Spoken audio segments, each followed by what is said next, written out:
नमस्कार दोस्तों, आप देख रहे हैं करंट न्यूज और मैं हूं आपके साथ साक्षी। उत्तर प्रदेश में गंगा घाटों के किनारे दफन शवों के मामले ने अब तूल पकड़ लिया है। गंगा नदी में बहते इन शवों का मामला अब सुप्रीम कोर्ट तक भी पहुंच गया है।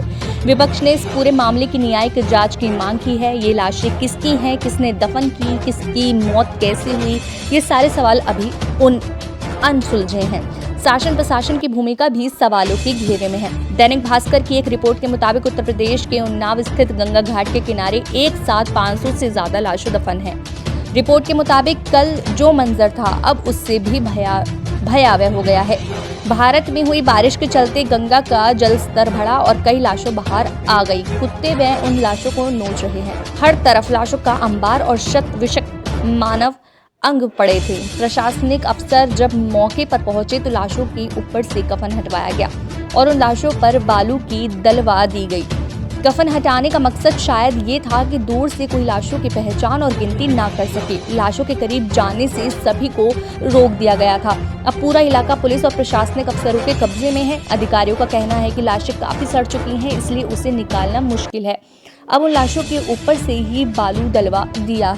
रिपोर्ट के अनुसार मौके पर पहुंचे एसडीएम दयाशंकर पाठक एक तरफ लाशों पर बालू डलवा रहे थे तो दूसरी ओर मीडिया की खबरों को झूठा बताया। मीडिया ने जब एसडीएम दयाशंकर पाठक से लाशों की सच्चाई के बारे में पूछा तो उन्होंने कहा यहाँ कोई लाश नहीं है, मीडिया झूठी खबरें चला रहा है।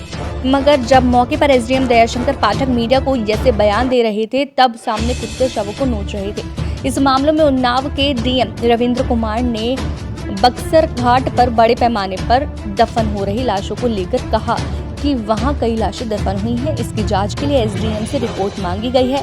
अब लाशों को दफन करके लोग ना चले जाएं, इसकी व्यवस्था भी की जा रही है। इसके साथ ही जो लाशें अभी दफन हैं उनका भी रीति रिवाजों के साथ अंतिम संस्कार कराया जाएगा। लेकिन अगली सुबह होते ही उनके दूसरे अफसर इससे पलट गए।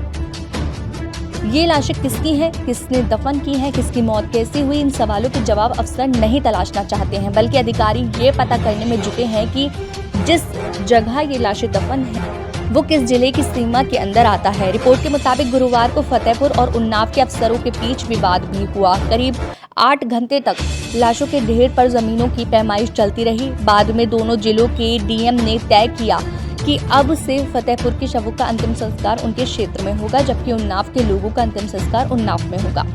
अब गंगा के दोनों तरफ पुलिस और प्रशासनिक अफसरों की टीमें तैनात हैं। अब यहाँ कोई लाश दफन नहीं होगी और न ही किसी के शव को गंगा नदी में प्रभावित किया जाएगा। उधर सुप्रीम कोर्ट में गुरुवार को याचिका दायर कर ऐसे कई लोगों की मौत की जांच की मांग की गई जिनके शव बिहार और उत्तर प्रदेश में गंगा नदी में बहते पाए गए थे। याचिका में मौत की जांच के लिए सुप्रीम कोर्ट की वर्तमान या सेवानिवृत्त न्यायाधीश की अध्यक्षता में विशेष जांच टीम गठित करने का आग्रह किया गया। याचिका में केंद्र, उत्तर प्रदेश और बिहार के अधिकारियों को निर्देश देने का अनुरोध किया गया कि नदी में बहते पाए गए शवों का पोस्टमार्टम कराया जाए ताकि मौत के कारणों का पता चल सके। वकील प्रदीप कुमार यादव और विशाल ठाकरे ने याचिका दायर कर दावा किया कि शत विशत शवों की बरामदगी गंभीर चिंता का विषय है, क्योंकि नदी कई इलाकों के लिए जल स्रोत का काम करती है और अगर शव कोविड-19 से संक्रमित पाए गए तो यह दोनों राज्यों के गांवों तक फैला सकता है।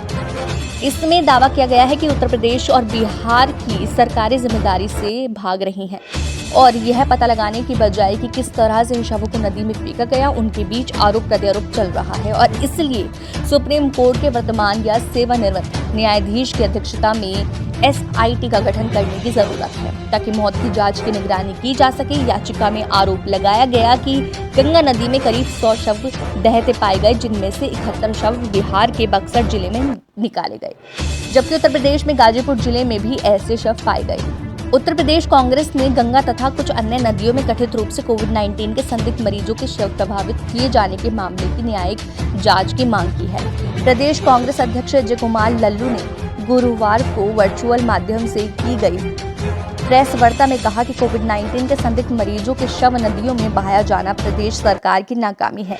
ऐसे में महामारी को रोकने में सरकार की विफलता का अंदाजा नदियों में बहते शवों को देखकर आसानी से लगाया जा सकता है। उनका कहना था कि नदियों के तट तक बहकर आए कई शव पीपीआई किट में लिपटे हैं, जिन्हें आवारा जानवर नोच रहे हैं। ऐसी और खबरों के लिए देखते रहिए करंट न्यूज।